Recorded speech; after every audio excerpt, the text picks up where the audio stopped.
What is up, guys? Welcome to the Fantasy Addiction Network. In this video, we're going to be looking at Nick Chubb, running back for the Cleveland Browns, giving you guys his expected fantasy outlook for 2020, giving you guys a lowdown on everything to consider before drafting him this year. And before we get started, if you guys are interested in seeing more videos like this for all the relevant players in the NFL, hit that like and subscribe button. We're releasing over 100 of these over the course of the next month, so check that out.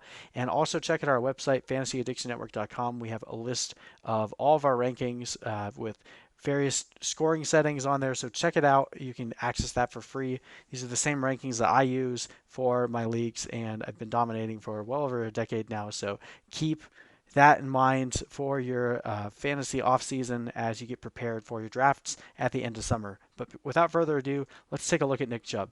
Now, I feel like this is probably going to be one of the more hotly debated running backs as we get closer to the season, and people remember what happened to this team last year. And there's so many things that have changed in terms of the offensive line, the coaching structure, and the whole offensive philosophy for this team. So we broke it down in our Baker Mayfield video, but we'll talk about it some more here as well. Kevin Stefanski is trying to implement a run-pass system where this offense is funneled through the run. And I think he's trying to install Nick Chubb as his Dalvin Cook. But there's a huge caveat in the fact that Dalvin Cook was not playing on the same team as Kareem Hunt. So while I think Nick Chubb will most likely succeed in this environment, much better offensive line. He was really efficient last year with a bad offensive line, but then you give him Jedrick Wills, you give him Jack Conklin. This offensive line is going to be a beast as long as it stays healthy, and Nick Chubb could run rampant. The only concern we have is how much of a split do we expect between Nick Chubb and Kareem Hunt, and does Nick Chubb have any upside in the passing game? He ended up having 50 targets last year, but most of those came in the first half of the year. Finished the year with almost 300 carries, 1,494 rushing yards, finishing second in total rushing yards, 278 receiving yards on 36 catches, and 8 total touchdowns. That was good enough to put him at 255 fantasy points, which was 16th at the position in PPR, and he had an average of 16 fantasy points per game, which put him right at the back end of the RB1s. Not bad, not too shabby considering how poorly the Browns' offensive line played last year. You'll start to notice a little bit of a pattern too when you can kind of divide this into two halves, and that's kind of how we're going to have to look at our analysis. For the first part of the year, he had a couple of RB3 games where you're a little less than happy, but he didn't not break 10 points for the first 9 games of the season. Remember, the first 8 games were the games that he got to play free without Kareem Hunt there. Once we step into week 10, though, game against Buffalo, that was the first game where Kareem Hunt came in. And from that point forward, it was a little shakier. Not too bad until we get to the last 2 weeks of the season. Still averaging close to 10. A couple games he had one big blow-up game against Miami because you didn't kill Miami. So in terms of how relevant was he was definitely still relevant, but it did limit his upside because you can see the targets completely plummet. So we had, in the beginning of the season, we had a couple 4-target games, 7 targets, 6 targets, whereas once you flip the script and go over, week 10 was the last week they had 4 targets, and then it was mostly 1 or 2 targets. So that is unfortunately really limiting his upside because passing volume, especially in PPR, gives so much value to running backs. Targets are worth 2.8 more fantasy points than carries. So not being involved in the passing game is going to hurt his upside. Now last year, in addition to running for over 1,400 yards, he only had 8 touchdowns. Chubb only had 8 touchdowns even though he had 32 carries inside the 10. And that tied him with Christian McCaffrey and Dalvin Cook, both who had double-digit touchdowns. You can blame that on the offensive line. You can blame it on Chubb. I think it's more the offensive line, but again, time will tell. He finished as the second best running back in terms of evaded tackles, had 96 evaded tackles, and in terms of evaded tackles over total carries, they gave him a juke rate of 28.7%, which was 10th best in the league. So very elusive, had the most breakaway runs in the entire NFL, and he created the second most yards on his touches.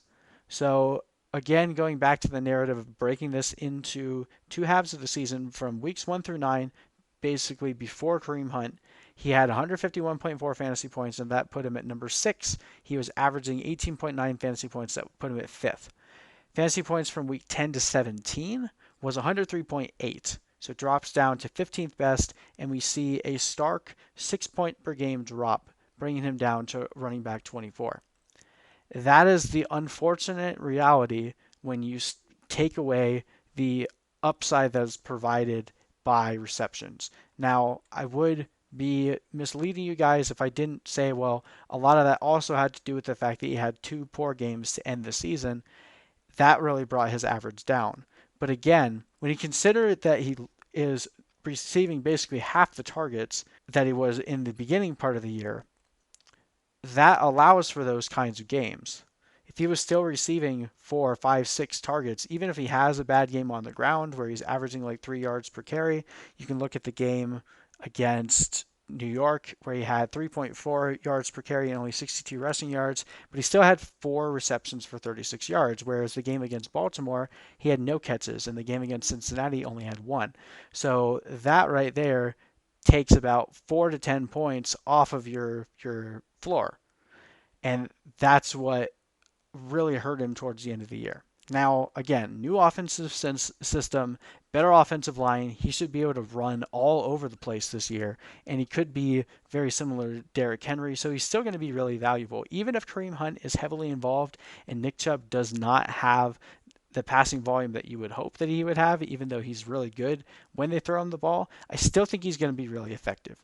So the way we have it projected right now is we have him running the ball a tad bit less than he did last year because, again, he's not going to get a whole half of the season to run by himself, but still going to be up there competing close to the top, if not the top, for total rushing yards. Have him over 1,300 rushing yards again, but that reception ceiling is coming down. He only has 27 receptions and 218 receiving yards, but we're giving him an increase to his total touchdowns. We think he'll be a little bit more effective in the red zone. So that puts him at 248.5 fantasy points, but his upside is really high. If Kareem Hunt gets traded, if Kareem Hunt gets injured, Nick Chubb is now basically in the same situation he was last year, but with a much better team around him. So he just needs one thing to go right for him to turn into an elite running back 1. You can get him in the second round right now. I really like coupling Nick Chubb with a guy that has a much higher ceiling, a guy like a Miles Sanders, a guy like a Joe Mixon. If you can start with Miles Sanders and Joe Mixon in the first and then flip around and grab Nick Chubb in the second, it'll make drafting near the back half of your drafts very sweet. And I don't really think it makes much sense for you to target Kareem Hunt. You're having to take him so high right now. Yes, it would be nice to have that handcuff because if Nick Chubb gets hurt, Kareem Hunt is going to become a league winner this year. So if you can nab him later, I would. But where he's going right now, it's hard to justify spending the price on both Nick Chubb and Kareem Hunt. But that might change as the summer goes on. ADP is fickle like that. So what say you guys? I really like Nick Chubb a lot this year. I definitely see there is some problems that he has to deal with Kareem Hunt, but Kevin Stefanski coming over, I know Kareem Hunt is better than Alexander Mattison, but we saw last year that Kevin Stefanski really helped light that fire for Dalvin Cook, and I think he'll want to use Nick Chubb in a similar way to Dalvin Cook and not take him off the field nearly as much, although I do think Nick Chubb's passing or receiving game upside is definitely limited. I don't think that's going to make him fall too far from where he's being drafted right now. Still have him near the running back 1s, high running back 2, and with the upside of becoming a top 5 running back in the NFL. So really like Nick Chubb, but check out our other videos like this. We break down all the fantasy relevant players going in the first few rounds. We'll be breaking down over 100 players, and we'll keep adding them as you guys request them. So if there's a player you want me to look at as well, make sure you drop his name in the comment section below, and hit that like and subscribe button for more videos like this. Love you guys, and we'll see you in the next video.